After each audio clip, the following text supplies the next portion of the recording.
In today's video, we'll be diving into how to buy a home from a family member, what that process looks like, what the pros and cons of that are.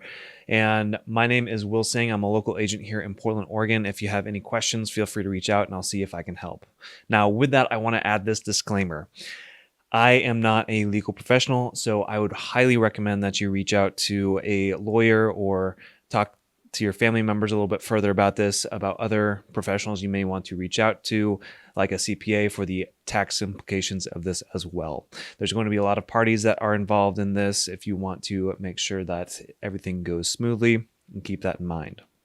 Now, I have friends that are living here and they are wanting to buy their first home, but things have gotten very expensive.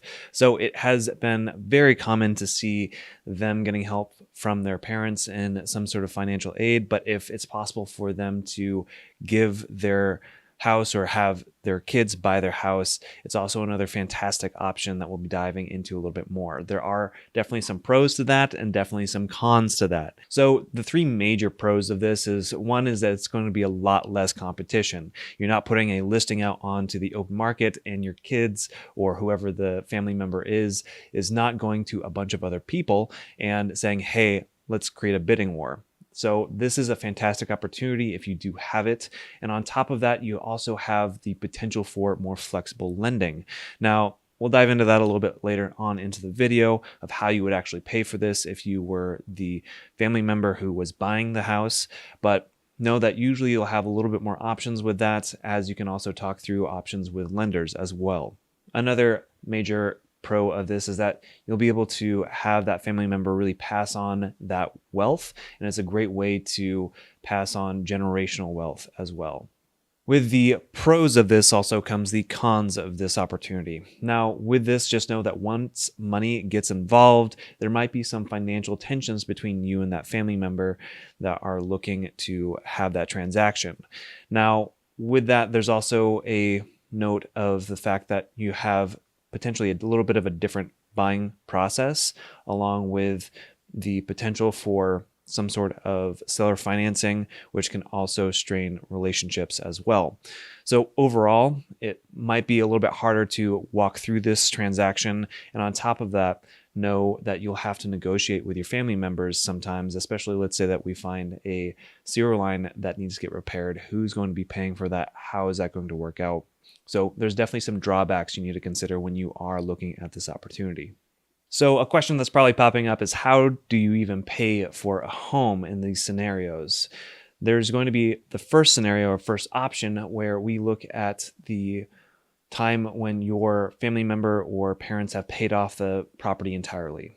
This is of great benefit to the buyer in the sense that you can do seller financing and you'd be able to figure out a maybe different interest rate or a lower down payment, or figuring out other different terms such as a balloon payment as well. This is where, for example, you have a set period of time where at that set period of time, let's say 5 or 10 years down the line, they would then ask you to basically buy the home and have it under a traditional mortgage.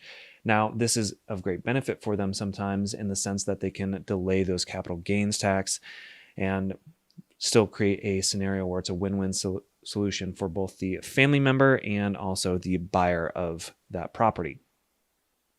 Another thing to note for that as well is that you are most likely going to need to get a lawyer or an agent involved when it comes to writing up that paperwork and making sure that it is ironclad, and the major issues that might pop up during that time frame are already kind of pre-negotiated or known about how to deal with those things.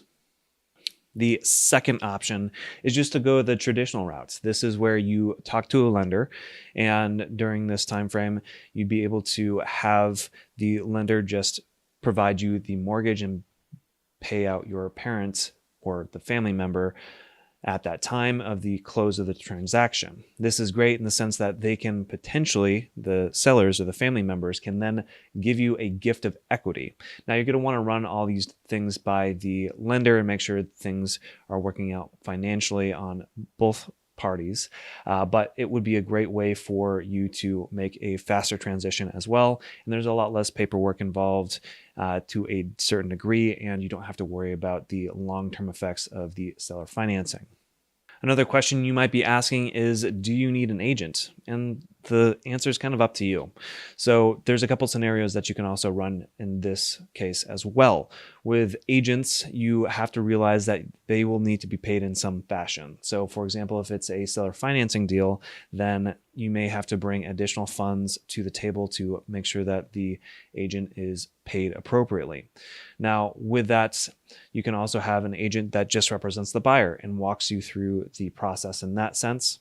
And that way the buyer is able to go through the process and be represented properly, and then can also potentially provide some of the documents that are needed to move through that transaction.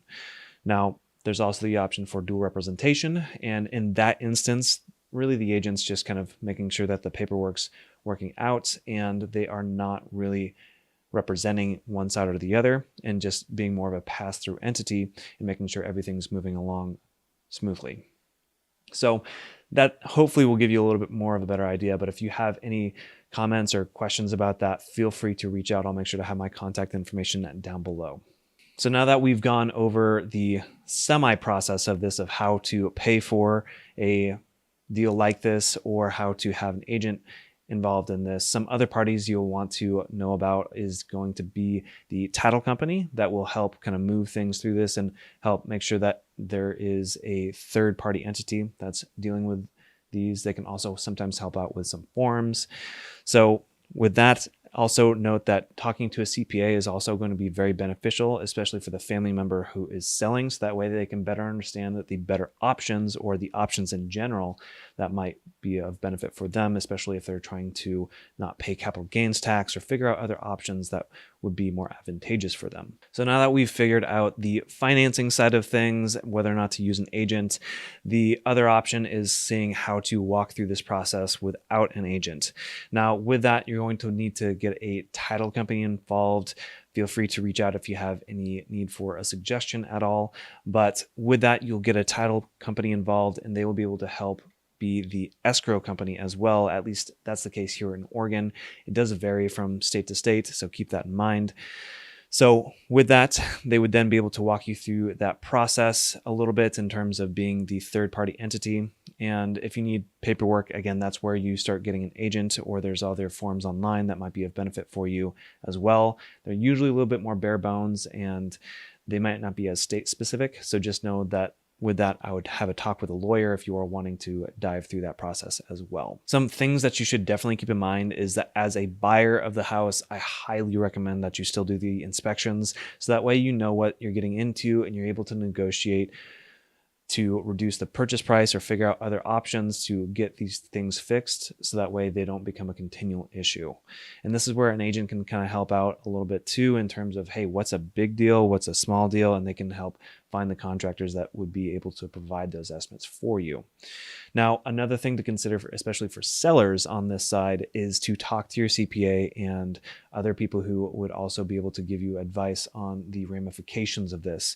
So for example, if you're doing a seller financing, talking to a lawyer and understanding, hey, what does this mean for me legally speaking, along with a CPA to see whether or not doing seller financing is going to be a better option for you, or it's just going to be better for you to have a traditional loan instead for the buyer. Doing these things can help make sure that you are above board on everything, and really having clear lines of communications with both parties is going to be very helpful in order for you to have a successful transaction where you're really trying to mitigate as much of the cons of doing this opportunity. I hope that this helped inform you about a potential opportunity for buying a home from a family member. And if you have any questions whatsoever, feel free to reach out. Again, my contact information is down below. If you've done a deal like this, I would love to hear about it. And if you want to comment down below, if you found any of this content helpful, if you could like and subscribe, it would be fantastic. It really helps out my channel and helps me educate more people about the home buying process. Thank you so much for watching.